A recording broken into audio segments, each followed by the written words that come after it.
qui m'accueille, le maire de La Haye-les-Roses, l'ancien maire devenu député de La Haye-les-Roses, et puis bien sûr l'ensemble des représentants de l'État, corps préfectoral, monsieur le ministre, et l'ensemble des autorités du territoire. Bon, je tenais vraiment à marquer les premières heures après ma reconduction à Matignon de cette présence auprès des fonctionnaires de police. Moi, j'ai moi-même eu l'honneur de porter l'uniforme comme militaire de la gendarmerie, comme réserviste il y a quelques années.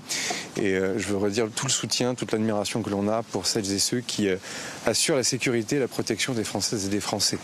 Et ce qui me permet aussi de revenir très symboliquement ici à La Haye-les-Roses. Il se trouve qu'on est la même génération de maires, tous les deux avec Vincent. On se souvient de ce qui s'est passé, j'y reviens pas, ici il y a quelques temps, et qui avait beaucoup bouleversé la population et qui d'ailleurs avait énormément ressoudé la population autour non seulement de nos forces de sécurité, je vais en dire un mot dans un instant, mais aussi de nos élus locaux. Et au fond, on le voit bien, dans un moment dans lequel on parle beaucoup de politique, mais enfin il y a quand même une vie quotidienne des Françaises et des Français qui continue, et des nombreuses consultations d'ailleurs que j'ai pu avoir avec les formations politiques, y compris de l'opposition. On voit que la sécurité du quotidien, la lutte contre les incivilités, le fait au fond de refuser cette violence qui monte dans la société, violence sur les personnes comme les violences, en tout cas les atteintes faites aux biens, vol, cambriolage, sont quelque chose au fond qui peut réunir un large consensus au sein de la classe politique. Et si je l'ai fait ce matin ici, au-delà du fait que j'ai une reconnaissance personnelle et une identification personnelle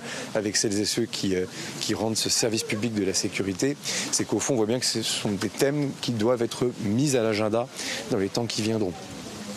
Ici on a une police municipale qui fonctionne, qui travaille bien dans la main avec la police nationale. Le ministre de l'Intérieur, Bruno Retailleau, le ministre délégué, François-Noël Buffet, ont fait un travail absolument remarquable ces derniers mois sur ce qu'on appelle le Beauvau des polices municipales, c'est-à-dire au fond comment on remet du bon sens dans le fonctionnement entre les polices municipales et les polices nationales. Et quand je dis du bon sens, c'est pas qu'une affaire d'argent, c'est au fond de se dire que c'est pas normal aujourd'hui qu'un policier municipal n'ait pas un accès direct au fichier des cartes grises de voiture.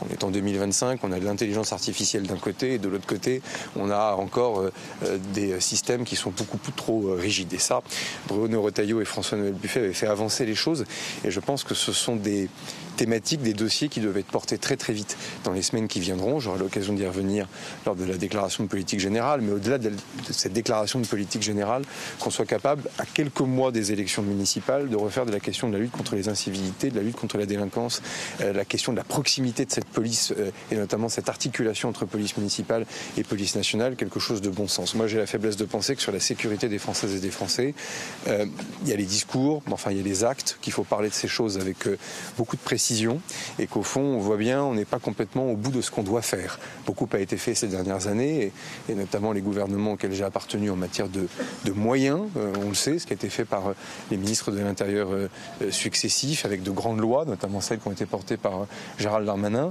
Enfin là, on le voit bien, il y a des situations locales qui doivent être traitées, une intelligence locale qui doit être respectée. Et ce qu'on va faire sur la décentralisation, c'est-à-dire la capacité à faire circuler plus de pouvoir dans le pays, à confier plus de responsabilités aux collectivités locales, au fond, il ne faut jamais oublier que le maire est aussi agent de l'État. Et comme agent de l'État, c'est-à-dire pour ça qu'il a le droit de porter cette écharpe bleu-blanc-rouge, eh bien, on doit aussi la réfléchir à comment l'État vient l'accompagner davantage. Et c'est cette intelligence locale qu'on va essayer de faire avancer. En tout cas, message de reconnaissance pour les élus qui s'engagent, y compris lorsqu'ils ont pu parfois être en danger personnellement, en exposant leur famille. La vie politique est difficile. Comme je l'ai dit hier au soir, en réagissant à ma renomination, tout n'est pas qu'affaire d'ambition, c'est aussi une affaire de devoir. Et celles et ceux qui s'engagent, quelles que soient leurs opinions politiques, eh bien, je pense qu'il faut les y encourager. Et au fond, c'est comme ça qu'une démocratie fonctionne. Je suis prêt à prendre 1 à 2 questions et ensuite je retourne travailler.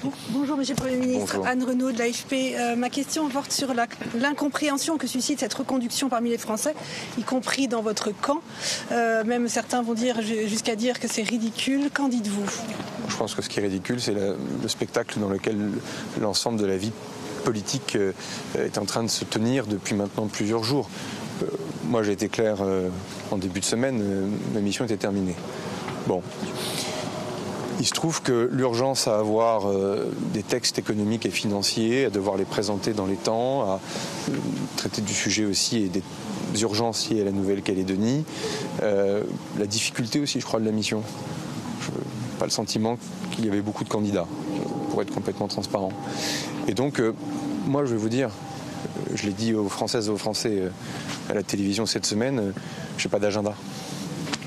J'ai pas d'autre ambition que de se sortir de ce moment qui est objectivement très pénible pour tout le monde. Donc moi, je me donne une mission qui est assez claire. Et après, soit les forces politiques m'aident et on s'accompagne pour le faire, soit elles ne le font pas. C'est comment on fait en sorte qu'au 31 décembre, il y ait un budget pour la sécurité sociale, il y a un budget pour l'État et on ait traité quelques urgences. Donc, moi, je peux comprendre tous les commentaires, toutes les incompréhensions. Je suis moi-même un politique. Je comprends le débat politique. Maintenant, le sujet, c'est soit on fait du surplace, soit on avance. Et je pense que pendant ce mois, en avançant sur un certain nombre de tabous, de verrous que j'ai ouverts progressivement avec les différentes discussions que j'ai pu avoir avec nos différentes oppositions, il s'est passé des choses. On ne peut pas ne pas voir qu'un Premier ministre qui dit que les débats iront jusqu'au bout, de la première minute à la dernière minute, parce qu'il n'y aura pas d'utilisation du 49 alinéa 3 de la Constitution, c'est pas rien, c'est pas moi qui le demandais. Ce sont les forces d'opposition. Que de dire que, au fond, moi je défends un certain nombre d'éléments du bilan de ce que nous avons fait, mais qu'en même temps, on ne peut pas refuser le débat démocratique sur certains sujets. Et que notamment qu'un grand débat démocratique va avoir lieu avec l'élection présidentielle en 2027, mais que c'est pas pour autant que l'Assemblée nationale et les Sénats ne doivent pas se saisir de certaines thématiques, comme les partenaires sociaux. Donc au fond, c'est un moment aussi de vérité. Est-ce qu'on est capable aussi de remontrer aux Françaises et aux Français qu'on est capable d'avancer? Moi, j'ai entendu hier des déclarations à la sortie de l'Élysée du responsable politique qui me semblait avoir envie d'avancer, avec beaucoup d'exigences. Beaucoup d'exigences. Je l'entends et je le mesure. Il y a une opposition, il y a des gens qui, souhaitent gouverner, en tout cas vont être appelés au gouvernement. Mais je pense que là, désormais, on joue un moment important pour le pays et qu'on doit non pas appeler à la responsabilité, parce qu'il y a quelque chose de moral toujours, et moi je ne suis pas là pour faire la morale. Je ne suis pas là pour faire la morale. Moi, je ferai mon devoir et je ne serai pas un problème. Je vous le dis comme je le pense, je ne serai pas un problème. Parce que c'est comme ça que je conçois aussi la mission, comme d'ailleurs bon nombre des personnes qui servent ici dans un commissariat. Au bout d'un moment, il y a une dimension de service public et il y a une dimension de service de l'intérêt général. Enfin, plus, moi, je n'ai pas d'autre agenda. Monsieur le Premier ministre, Hugo Capelli pour BFM TV, est-ce que vous avancez sur cette copie gouvernementale? Quand est-ce qu'elle sera dévoilée? Est-ce que vous avez retenu, si je puis dire, les erreurs de la précédente copie, notamment en voyant ce qui se passe au sein des partis politiques de ce qu'on appelait jusqu'alors le socle commun? Je pense aux Républicains ce matin. En fait, oui, là aussi, je me suis déjà exprimé sur le sujet. Je pense qu'il faut un gouvernement qui corresponde aussi à la réalité parlementaire. C'est indispensable, c'est une démocratie. Et c'est le moment le plus parlementaire de la Ve République.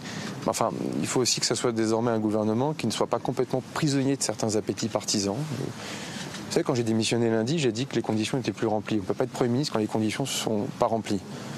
Ça n'a pas changé. C'est-à-dire que je le dis avec gravité, j'ai été renommé Premier ministre, mais il faut que les conditions continuent à être remplies. Je le dis très directement, je n'ai pas de double discours, il faut être droit. Donc par définition, il faut que ce gouvernement puisse être libre, c'est-à-dire avec des sensibilités partisanes, mais pas emprisonné par les partis. Il faut que ce gouvernement puisse être libre, y compris vis-à-vis de la prochaine élection présidentielle. Moi, je trouve ça très très bien que des gens décident d'être candidats à l'élection présidentielle. C'est très dur. Et bien heureuses et bien heureux celles et ceux qui ont ces ambitions. Mais je pense que l'équipe qui doit se concentrer sur l'actualité là, du pays, les attentes pour les Françaises et les Français, ne peuvent pas se disperser à plusieurs choses en même temps. C'est du bon sens.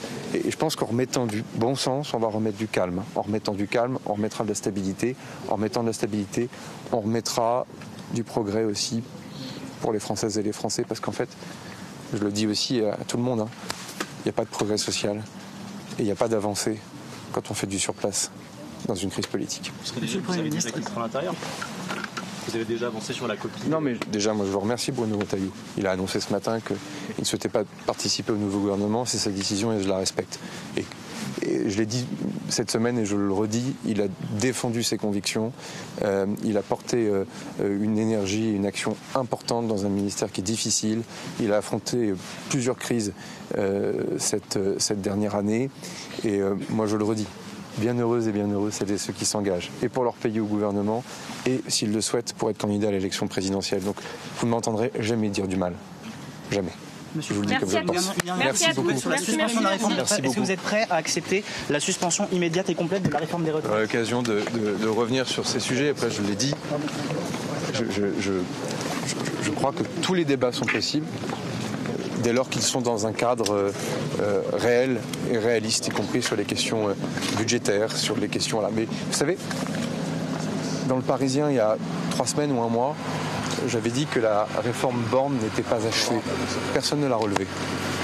J'avais déjà dit des choses. Merci beaucoup. Merci à tous. Merci. 48 prochaines heures. Merci beaucoup. Monsieur le maire, merci infiniment.